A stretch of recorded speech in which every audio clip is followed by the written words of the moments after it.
One of the most important doctrines in the Bible is one that I really don't hear people talk about much.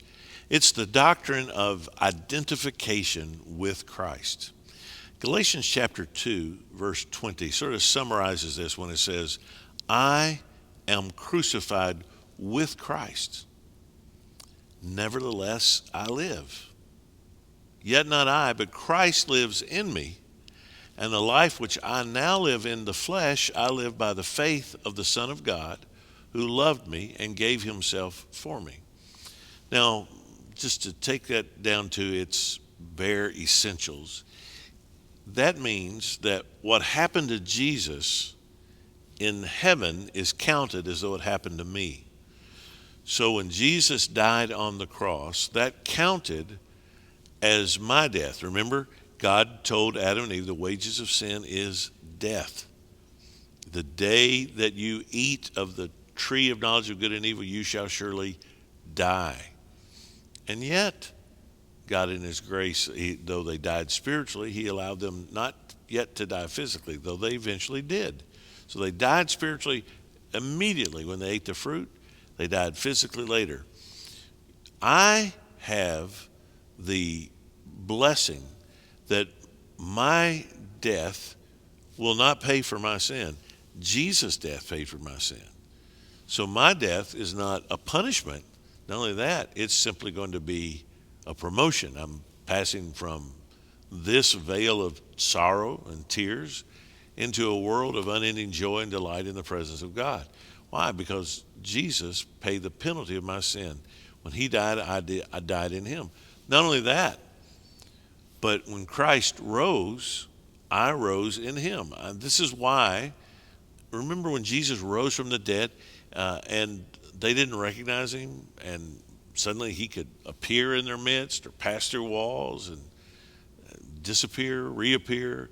Why? Because he's in his glorified body. And in the same way, because I'm in Christ, I'm already counted as in the heavenly places in Christ Jesus. This is what the book of Ephesians says, that he's made us sit together with him in the heavenlies in Christ Jesus. So when God looks at Jesus, he sees me. And when he looks at me, he sees Jesus. Therefore, I don't need to fear that God's going to reject me finally. Even if I get out of fellowship with God because of my sin, that's not counted against me judicially. It is paid for in the death of Christ. And when Jesus rose from the dead, this guaranteed me a place in heaven.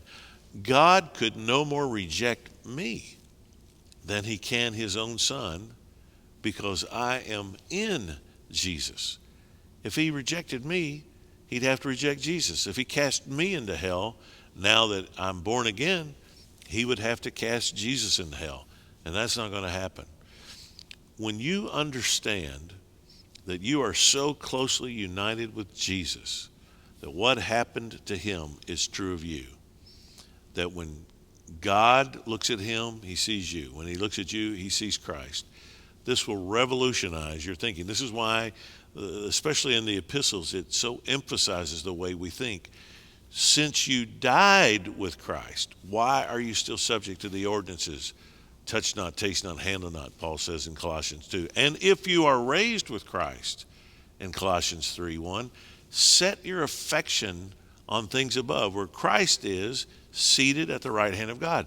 And when you think about it, when you reckon yourself dead to sin, sin has no hold on me, alive to God, I want to yield my members as instruments of righteousness to him, because I am his. I am seated in Christ in the heavenlies. Every day, every thought that I have, every action I take, everything should be governed and controlled by my identification with Jesus Christ. That is so essential to your living out the gospel. It's great that you trusted Christ and you repented of your sin. But now what?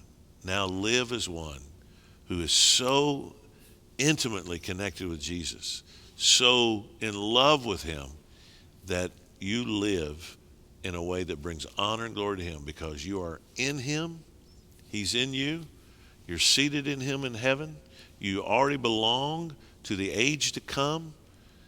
And when you live as a citizen of the age to come, it's going to change and revolutionize the way you live right here, right now.